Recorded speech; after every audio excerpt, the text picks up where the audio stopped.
Good afternoon.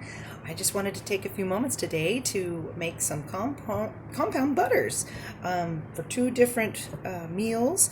This one here is honey cinnamon butter. It's going to go with some Navajo fry bread a little bit later in the day, and then this is an Italian herb butter, also with garlic and a little bit of seasoning salt. This is going to go on top of French bread, and I'm going to sprinkle it with probably a little mixture of Parmesan and mozzarella.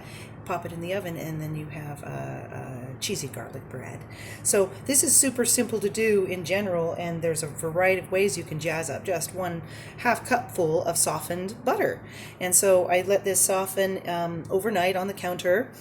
So it's just a little bit easier to spread, but since it's hot out, I wanted to get these going and back in the refrigerator so all the flavors can marry, and it'll be super easy to be able to prepare these meals later. Now, some of the compound butters freeze better than others. I wouldn't necessarily recommend anything with wet ingredients. Like this one has vanilla and honey in it. It just doesn't freeze the same as you would expect. However, the garlic butter, the garlic Italian butter, will freeze well, but it again with the wet ingredients that might make it just a little bit more moist. It won't freeze like in a little disc that you can heat up easily and use. You could pop it on top of cooked chicken or a nice steak. There's so many different ways to use it. So this is just super easy. Just mash it all together. See how nice? You don't need any special tools, just time.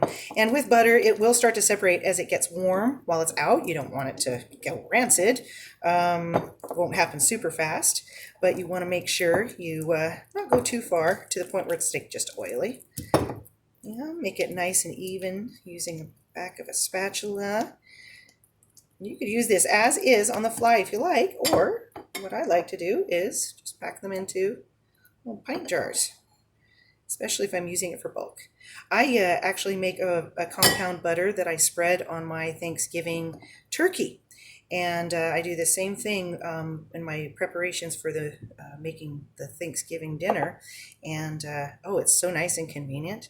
And with the fry bread, that's just a treat to be able to have that on the fly. It's so easy to make, especially if you have a little bit of extra or oil that you need to be using. But all of these butters, once you mix ingredients in, you really do want to use them up within a couple of days. You don't want to hang on to them because it's mixed ingredients.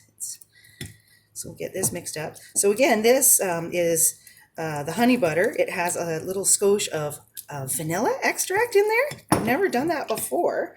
I'm just thinking it might make it a little bit whippier. This one's not mixing the way I was hoping, but no worries. We'll figure it out.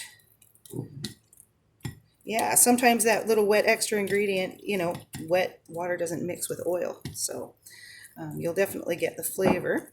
And I think I'm going to just keep pressing it like that. And eventually I'll get to a nice point where it's a spreadable consistency.